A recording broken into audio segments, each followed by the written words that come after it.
বন্ধুদের কথায় কান দিও না। বন্ধুরা কেউ থার্ড পারসন ভেতরে ঢুকতে চাইলে, প্রেম নিয়ে জ্ঞান দিতে চাইলে জ্ঞান নিও না, বা নিজেরা সবসময় তাদের পিছনে সময় দিও না। এইসব জ্ঞানের কথা আমি বলবো না, কারণ এগুলো সবার জানা, এগুলো সবার বোঝা যে রিলেশান নিয়ে কী কী করতে নেই। বাট আমি আজ যেগুলো বলতে চলেছি সেগুলো একটু ডিফারেন্ট। যে আসল কারণ সেগুলো অনেক কিছুর ভিতরে ঢুকে থাকে, সেগুলো ওইভাবে এক্সপ্রেস করা যায় না। অ্যান্ড দ্যাট ইজ, সেটাই আজকে বলবো। একটা সম্পর্ক কখন তৈরি হয়? যখন একটা মানুষের সঙ্গে আর একটা মানুষের বেশ ভালো বন্ডিং তৈরি হয়, যখন একটা সার্টেন এজ পরে, একটা নির্দিষ্ট এজ পরে, সেটা 16-17 হতে পারে, 18-20 হতে পারে, man to man genetic way vary করতে পারে।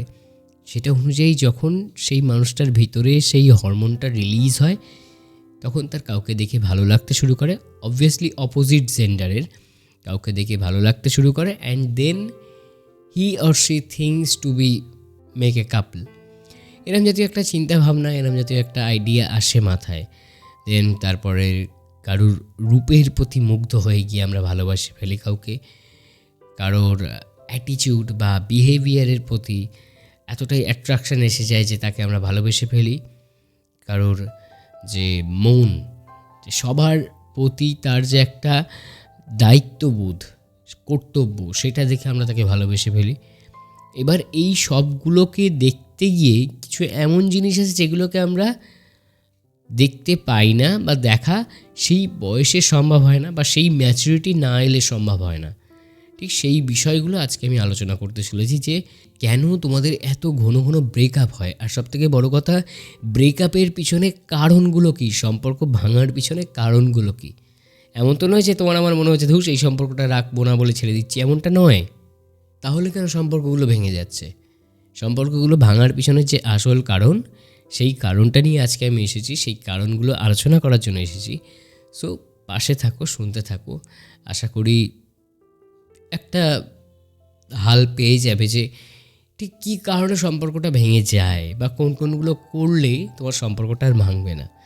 কথা বলবো না যে তুমি যাও গিয়ে একজনের পাশে লেগে থাকো, সম্পর্ক ভাঙবে না। তুমি গিয়ে কাউকে সাপোর্ট করতে থাকো, সম্পর্ক ভাঙবে না। কাউকে গিয়ে বা কীভাবে পটাবে একজনকে কথা বলে, সেসব করতে থাকো, সম্পর্ক ভাঙবে না, এমন কথা বলবো না। এমন 5টা টিপস বলবো, যে টিপসগুলো যদি ফলো করো, আই হোপ যে সম্পর্কটা টিকে যাবে। সম্পর্কটা টিকে যাবে, দ্যাট মিন্স এই নয় যে লাইফ টাইম টিকবে, সেটা তোমার হাতে। আমি এআই নই, বা আমার মতো যারা স্পিকার বা যারা এসে নানা রকম তাদের আইডিওলজিসগুলো বা তাদের ধারণাগুলো শেয়ার করে থাকে, তারা এআই নয়, তারা ডক্টর নয়। আমরা একটা মানুষ যে তোমাদেরকে আইডিয়া দিতে পারি যে তুমি এইগুলো করতে পারো, টেস্ট করে দেখো, যদি কাজ করে তবেই করবে, না হলে ডক্টর ছাড়া পারমিশন না নিয়ে কোনো কিছু করবে না। যেহেতু এগুলোর জন্য তুমি ডক্টরের কাছে যাবে না, ঘরে বসে মেটাতে চাও, নিজের ডিপ্রেশন কাটাতে চাও, তাই ভিডিও বানানো। তো ভালো লাগলে এবার ভিডিওটা দেখো, যে কেন সম্পর্কটা ভেঙে যায়, কী করলে তোমার সম্পর্কটা টিকে যাবে। প্রথম পয়েন্ট, ইগোর লড়াই। ইগোর লড়াই অর্থাৎ সে আমাকে কল করছে না, আমি তাকে কল করব কেন? সে আমাকে টেক্সট করছে না, আমি তাকে টেক্সট করব কেন? সে তো প্রথমে আমাকে করছে না, আমি কেন তাকে করব প্রথম? সে আমার খোঁজ নিচ্ছে না, আমি কেন তার খোঁজ নিতে যাব? এই যে ইগোর লড়াই, আর এটা কম বয়সে সব থেকে বেশি হয়, কারণ কম বয়সে ইগোটা অনেকটা ওই ফাঁকা কলসির মতো, তার ভিতর কোনো কিছুই থাকে না, যার কারণে একটুতেই ঝনঝন করে নড়ে ওঠে, ঝনঝন করে আওয়াজ করে ওঠে। কম বয়সের ইগো এত খতরনাক, এত খারাপ জিনিস, যে যেটার কোনো বদল হয় না। আর যত বয়স বাড়ে তত সেই ইগো নামের কলসিটার ভিতর আমাদের এত এক্সপিরিয়েন্সেস, এত বিট্রিয়াল, এত ঝড় ঝাপটা আমাদের জীবন থেকে যে সবগুলো তার ভিতর গিয়ে জমা হয়, তো তখন না একটা মানুষকে আঁকড়ে ধরার জন্য যতগুলো কারণ দরকার হয়, একটা মানুষকে ধরে রাখার জন্য যতগুলো কারণ দরকার হয়, যতগুলো ওয়ে আউট দরকার হয়, আমরা সেগুলোকে সেইটার ভিতরে নিয়ে আসি, এবং সেগুলোকে দিয়ে আমরা সেই মানুষটাকে ধরে রাখার চেষ্টা করি। যেটা কম বয়সে মনে হয় দোষ, ও তো করেনি, আমি কেন করব? ও তো বলেনি, আমি কেন বলবো? ওর তো আগে করা উচিত ছিল, ওর তো আগে আই লাভ ইউ বলা উচিত ছিল, ও কেন বলেনি, আমি কেন বলতে যাব? সম্পর্ক ট্যাগে নাই করে।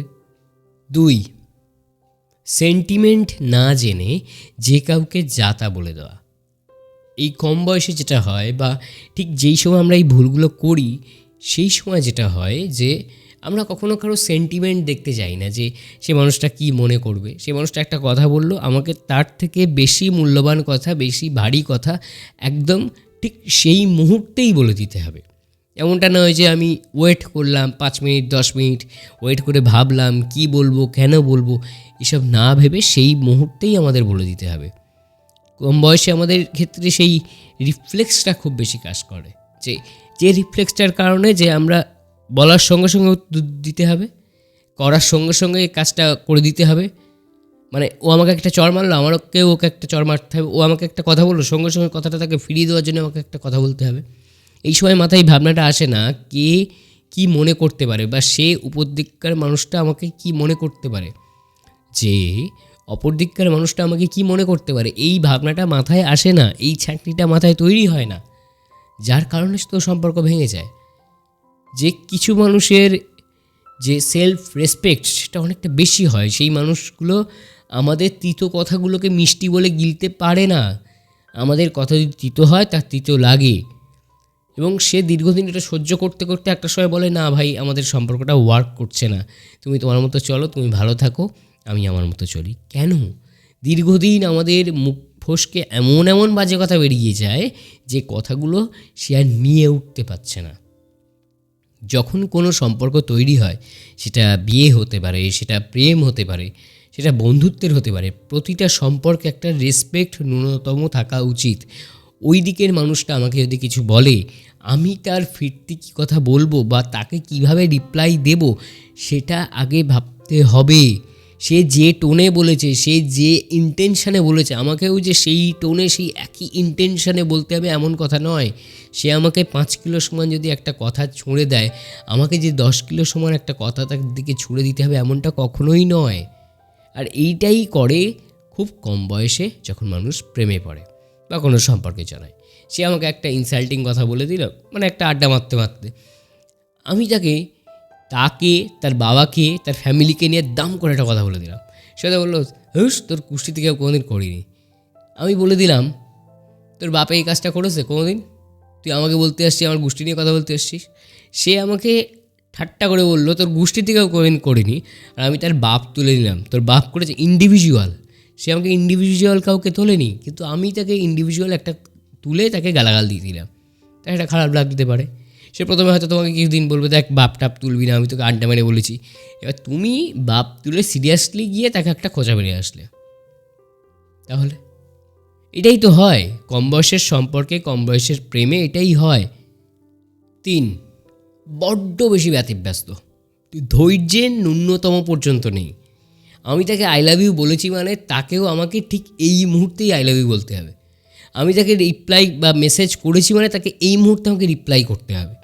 সময় বা ধৈর্য নেওয়ার কিচ্ছু নেই। খুব তাড়া আছে, সব বিষয়ে তাড়া। ঠিক যেমন 1 মিনিটের শর্টসে এখন সব ভিডিও দেখে ফেলা যায়, অনেক কিছু শিখে ফেলা যায়, আদৌ কিন্তু শেখাটা পূর্ণ হয় না। 1 মিনিটে কতটুকুই বা হবে? সেই রকম ধৈর্য, সেই রকম বা পেশেন্স কারোর ভিতর নেই। আর কি এক্ষুনি মানে এক্ষুনি চাই, তোমার থেকে আমার এক্ষুনি রূপটাও চাই, গুণটাও চাই, তোমার থেকে এক্ষুনি তোমার বডি মানে বডি বিল্ডিং বা বডি সেটাও চাই, তোমার থেকে এক্ষুনি আমার মানি চাই, তোমার থেকে এক্ষুনি আমার সিকিউরিটি চাই, তোমার থেকে আমার সেক্স চাই, সব এক্ষুনি চাই। ভাই কপাল করেছিস তাই প্রেম জুটেছে, একটু তো দাঁড়িয়ে যায়, একটু তো হোল্ড কর। হোল্ড করিস না তোরা, বা তোমরা হোল্ড করো না। একটা ছেলের একটা মেয়ের থেকে সব এক্ষুনি চাই, একটা মেয়ের একটা ছেলের থেকে সব এক্ষুনি চাই। আজ সম্পর্ক শুরু হয়েছে, কাল বলবো তুমি চাকরি করো না কেন, তুমি চাকরি পাওনি কেন। হাতের মোয়া, জয়নগরের মোয়া 35 টাকা পিসে পাওয়া যাবে, তাই না? ধৈর্য নেই কারোর ভিতর, ধৈর্য নেই যে একটু ধৈর্য ধরো, একটু সময় দিতে তো হবে। তার থেকে তোমাকে যদি সেক্স পেতে হয় সময় দিতে হবে, তা না আজ প্রেম করছে 5 দিন, তারপর বললো চলো একসঙ্গে গিয়ে একটু নাইট কাটাই, একসঙ্গে কোনো হোটেলে যাই। এটাই হচ্ছে। এইটা একটু বাচ্চা ছেলেপিলে তারা স্কুলে পড়ে, কী সব জিনিস কিনতে আসছে দোকানে, মেডিকেল স্টোরে, সে আর মুখেও না আনলাম। সবে 10-11 পড়ে, কি জানে, কি বোঝে প্রেমের। কিছুদিন আগে পর্যন্ত যখন আমাদের সময় পর্যন্ত ছিল, তখনও দেখতাম যে সরস্বতী পুজোয় তার প্রিয় বান্ধবীটি কীরকম শাড়ি পরে আসবে সেটা সে ভেবে ভেবে, সেই যদি সে নীল পরে আসে তবে হলুদ পরে যাবে, সেটা ভেবে ভেবে সে একটা ওই জিনিস পড়ে যেত, ওয়েট করতো যে আমরা 10 তারপর 12 হবো একসঙ্গে, আমরা একই সাবজেক্ট নেবো, একই কলেজে পড়বো, এরকম একটা প্ল্যানিং ছিল। আজকাল যুগে সেটাও নেই। এর পরের পয়েন্টে চলে আসছি করতে করতে, যে এদের ধৈর্য নেই কোনো বিষয়ে। আমার আজকেই তার থেকে সব চাই। এবার সব যখন পাওয়া হয়ে যাচ্ছে তখন তার ভিতরে ইন্টারেস্ট থাকছে না, স্বভাবতই মানে রিলেশনটা কেটে যাচ্ছে।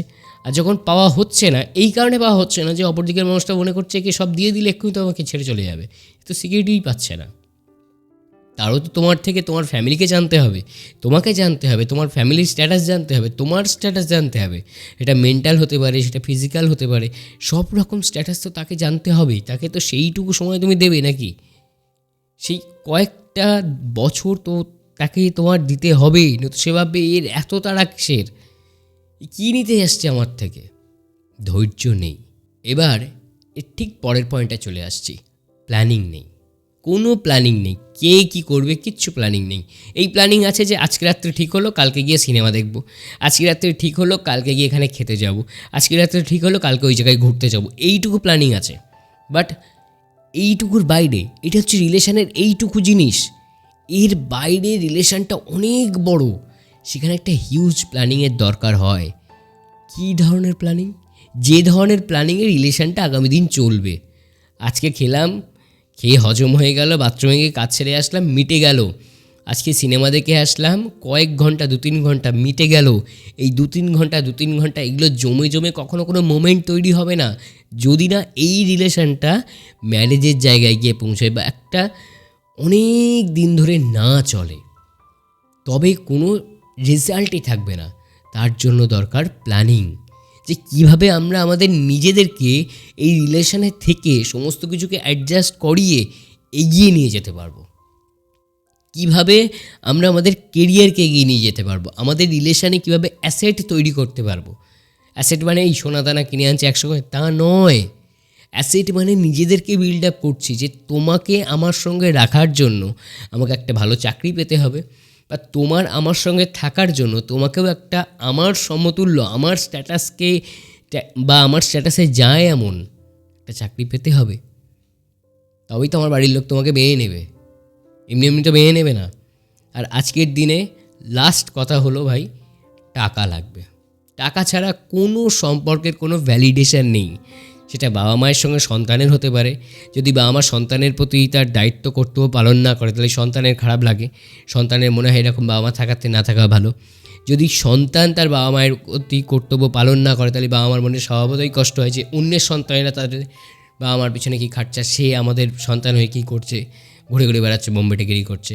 যদি স্ত্রী স্বামীর প্রতি কর্তব্য না করে, যদি স্বামী স্ত্রীর প্রতি কর্তব্য না করে, সবটাই তো টাকার সঙ্গে জড়িত কোথাও না কোথাও। টাকা ছাড়া দুনিয়া চলে না, যেমন সেরকম টাকাই তো সব নয়। তাই সম্পর্কের টাকাটা একটা বিশাল বড় ম্যাটার করে। সম্পর্কের টাকাটা দরকার, সেটা যে কোনো সম্পর্কে হোক, টাকাটা দরকার। আর এই টাকার জন্য, এই পজিশনের জন্য প্ল্যানিংটা খুব দরকার। এটা যত ছোট থেকে শুরু হবে তত ভালো হবে, আর তত সম্পর্কটায় ম্যাচিউরিটি আসবে। সম্পর্ক এমনি এমনি টিকে যায় না, তার জন্য প্ল্যানিং লাগে, অনেক স্যাক্রিফাইসেস লাগে, তবে সম্পর্কটা টেকে। যাদের দেখবে সম্পর্ক টেকে বিয়ে ফিয়ে হয়ে যাচ্ছে, তার মানেই তারা একটা সঠিক সময় সঠিক একটা কাজ পেয়েছে। সঠিক না পেলেও তাদের একে অপরকে ধরে রাখার মতো একটা কিছু পেয়েছে, যেটার কারণে ধরে রাখতে পেরেছে। বাকি যারা পায়নি, বাকি যারা খেটে খুঁটে করতে পারেনি, অন্যান্য ধর্মে চলে গেছে, অন্যান্য বর্ণে চলে গেছে, তাদেরকে কথা বাদ দিলাম, তাদের কথা আমি আনলামই না। কিন্তু একটা প্ল্যানিং ছাড়া, একটা সঠিক চাকরি ছাড়া, বা একটা সঠিক কাজ ছাড়া, একটা সঠিক ইনকাম সোর্স ছাড়া কোনো দিন কোনো সম্পর্ক টিকতে পারে না। জোর করে তুমি টাকাতেই পারো, জোর করে তুমি চেষ্টা করতেই পারো যে চলো হাত ধরে বেরিয়ে যাই, গিয়ে ঘুরে বেড়াই, কি এক জায়গায় অন্য জায়গায় সংসার পাতাই, কিন্তু ব্যাক টু প্যাভিলিয়ন ঠিক হতে হবে। সেই বা আমার কাছে ঠিক ফিরে আসতে হবে। তারপর পাড়া প্রতিবেশীর অসম্মান, কেচ্ছা, কেলেঙ্কারি সেসবও ঘাড়ে নিতে হবে। কারণ ওই টাকা না থাকলে ভালোবাসার দরজা দিয়ে ঢুকে জানলা দিয়ে বেরিয়ে আসবে, বা কথা বলে না, জানলা দিয়ে ঢুকে দরজা দিয়ে বেরিয়ে আসবে, এক্স্যাক্টলি তাই হয় না। টাকা ছাড়া কিচ্ছু হয় না। লাস্ট অফ অল বা at the end of the day, সম্পর্কের ভ্যালিডেশনের জন্য মানি ইজ ভেরি ইম্পর্ট্যান্ট। একটা কাজ, একটা সিকিউরিটি খুব জরুরি। এবার আসি 5 নম্বর পয়েন্টে, দ্যাট ইজ প্লে বয় বা প্লে গার্ল হতে বলছি না, কিন্তু এই মানুষটাই যে আমার আলটিমেটাম, বা এই মানুষটাকে নিয়েই আমার চলতে হবে, এই মানুষটাকে না পেলে আমি বাঁচবো না, এই মানুষটার জন্যই আমার সব কিছু, এইসবের মধ্যেই থাকার কোনো দরকার নেই। সম্পর্ক শুরু করেছো, সুইট মোমেন্টস তৈরি হচ্ছে, দ্যাটস এনাফ। সুইট মোমেন্টস তৈরি হচ্ছে, দ্যাটস এনাফ। এর বাইরে কিচ্ছু ভেবো না, কিচ্ছু ভাবার দরকারই নেই এখন। সেই মানুষটা আদৌ শেষ পর্যন্ত থাকবে কি না সেটার কোনো গ্যারেন্টি নেই।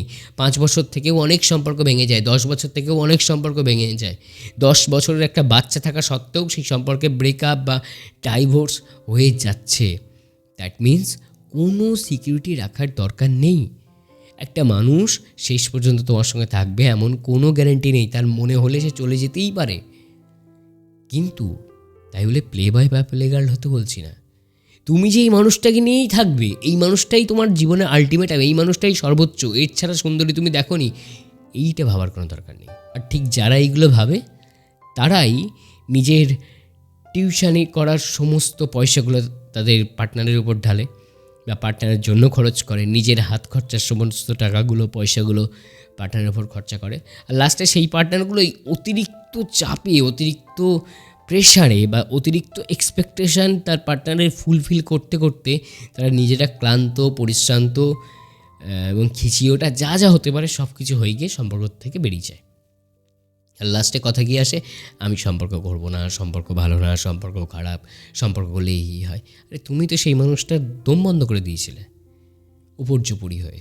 তাহলে কাউকে দেখে এটা ভাবার কোনো দরকার নেই যে এই বিশ্ব সুন্দরী, আমার দেখা সর্বোচ্চ সুন্দরী, কখনো নয়। বিশ্ব সুন্দরীও বছর বছর বদলায়, প্রতি বছর একজন করে বিশ্ব সুন্দরী হয় সম্ভবত প্রতি বছর। এবং মানুষের রূপ কীরকম বদলায় তাহলে সেটাই ভাবো যে তুমি ধরতে পারছো না। এবং প্রতিটা দেশের একটা টপ নচ সিকিউরিটি এজেন্সি থাকে যারা শুধু মানুষ খুঁজে বেড়ায় যে এই মানুষটা অপরাধী, এই ছদ্মবেশ নিয়ে এইভাবে রয়েছে।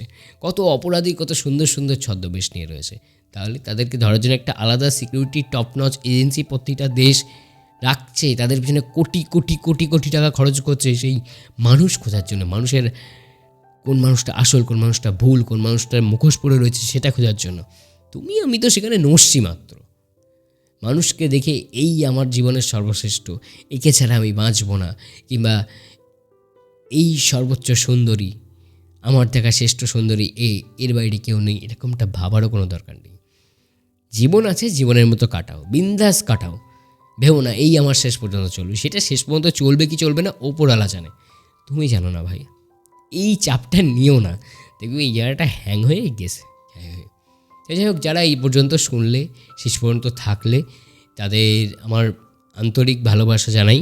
ভালো লাগলে ভিডিওটাকে লাইক করো, শেয়ার করতে ভুলো না, কমেন্ট করতে ভুলো না কেমন লাগলো, আর অবশ্যই চ্যানেলটিকে সাবস্ক্রাইব করতে ভুলো না। সোমনাথ পাল কনসালটেন্সি, আমি সোমনাথ ছিলাম তোমাদের সঙ্গে এতক্ষণ। সবাই ভালো থেকো, সুস্থ থেকো, আর সম্পর্কে একটু যাতে না ভেঙে যায় সেই বিষয়টা একটু খেয়াল দিও। ভালো থেকো সবাই।